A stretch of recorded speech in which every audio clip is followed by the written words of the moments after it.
Is it ever truly possible to know the person sleeping right next to you, or are we all just living with the version of them they've carefully curated for our benefit? Most people think they'd see the signs of betrayal from a mile away, but the truth is much more chilling. Betrayal doesn't always sound like a loud argument. Usually, it's as quiet as a phone screen flipping face down the second you walk into the room. For 12 years, I thought Sarah was my anchor. She had this way of tucking a loose strand of hair behind her ear when she was nervous, a habit I used to find endearing. Now, looking back, I realize she did that every time she lied about why she was staying late at the gallery. We had the kind of marriage people envied. Minimalist, quiet, and seemingly perfect. But perfection is often just a very polished mask for rot. The first red flag wasn't a lipstick stain or a secret credit card. It was her sudden, intense need for mental clarity. She started taking long weekend trips to a remote cabin 2 hours away, claiming she needed the isolation to focus on her upcoming exhibition. I wanted to be the supportive husband. I wanted to believe that her distance was just the creative process at work. That's the first mistake we make. We rationalize the red flags because the truth is too heavy to carry. Psychologically, when a partner is cheating, they often undergo a personality overhaul. Sarah started dressing differently, favoring high-end, sleek silhouettes over her usual comfortable knits. She smelled different, too, a sharp, expensive citrus scent that I hadn't bought for her. When I asked about it, she just laughed it off, saying she was rebranding herself. The suspicion didn't hit me like a lightning bolt, it grew like mold. It was the way she'd tilt her phone away at the dinner table. It was the way she stopped looking me in the eyes when we kissed. I decided I couldn't live in that maybe anymore. I needed to know. 2 weeks ago, she packed her small leather weekend bag.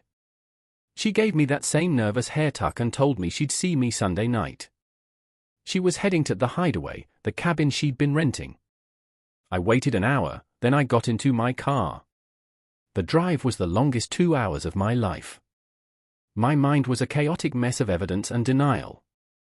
I kept thinking about our wedding day, the way she looked in that minimalist white dress, promising only you.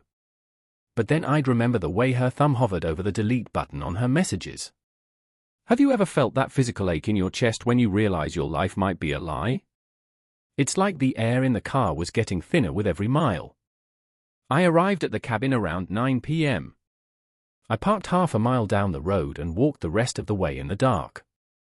The cabin was glowing with warm, amber light. It looked like a postcard. I crept up to the side window, my heart hammering against my ribs so hard I thought it would wake the forest. I saw the table set for two. Expensive wine, the kind she said we couldn't afford to waste on a Tuesday. There were candles flickering, casting long, dancing shadows on the walls. And then I saw her. She was wearing a silk robe I'd never seen before, pacing back and forth, checking her watch every 30 seconds. She looked radiant, but it wasn't for me. That realization is a specific kind of trauma, realizing your partner still has all that passion, they've just decided you're no longer worthy of receiving it. A car pulled into the gravel driveway. I ducked behind a heavy oak tree. A man stepped out, younger, wearing a tailored coat, looking like he stepped out of a luxury catalogue. He didn't knock. He had a key. I waited until he walked inside. I waited for the sounds of their greeting, the laughter, the intimacy that belonged to me. I felt a strange, cold calm wash over me. That's the dissociative phase of betrayal, where your brain shuts off the pain just so you can function. I walked up to the door. I didn't knock. I used the spare key she didn't know I had. When I pushed that door open, the silence in the room was deafening. Sarah was mid-laugh, her hand on his arm. When she saw me standing there, the color didn't just leave her face, it was like her entire soul evaporated. Her jaw literally dropped, and she stumbled back, hitting the edge of the dining table. "Mark? What are you doing here?" Her voice was a thin, ragged whisper. The man looked confused, then terrified. He realized he wasn't just in a secret romance, he was in the middle of a destroyed life. I didn't yell. I didn't break anything. I just walked over to the table, poured a glass of that expensive wine, and looked at her. "The mental clarity seems to be working wonders, Sarah," I said. My voice sounded like it belonged to a stranger. She started to panic. This is the part where the manipulator tries to flip the script. She started crying, not the quiet, sad kind, but the loud, performative sob of someone who has been caught. "It's not what it looks like," she stammered. "He's just a friend. I was lonely, Mark. You're always so busy with work."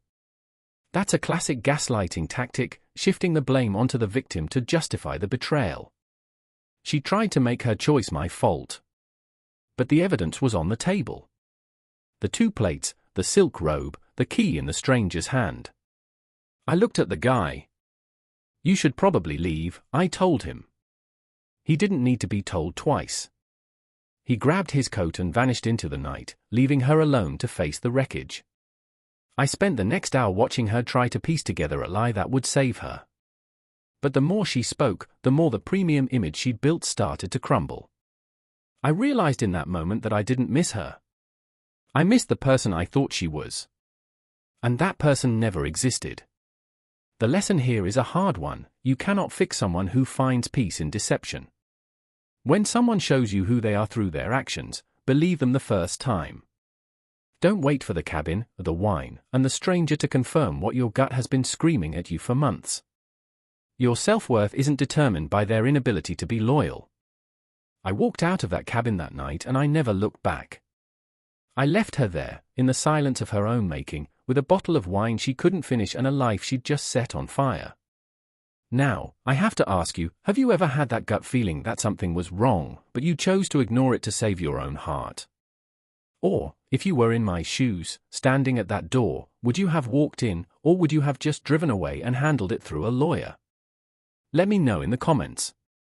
We need to talk about these signs before they become stories like mine. Take care of yourselves, and remember, know your worth, then stop discounting it for people who don't deserve the price tag. Hey guys, if you want the full story, there is much deeper version where I go into everything. I discover after and before all the details, the sign I ignored, and what happened next. I will leave the link to my Patreon and Spotify in the description if you want to check it out. See you there.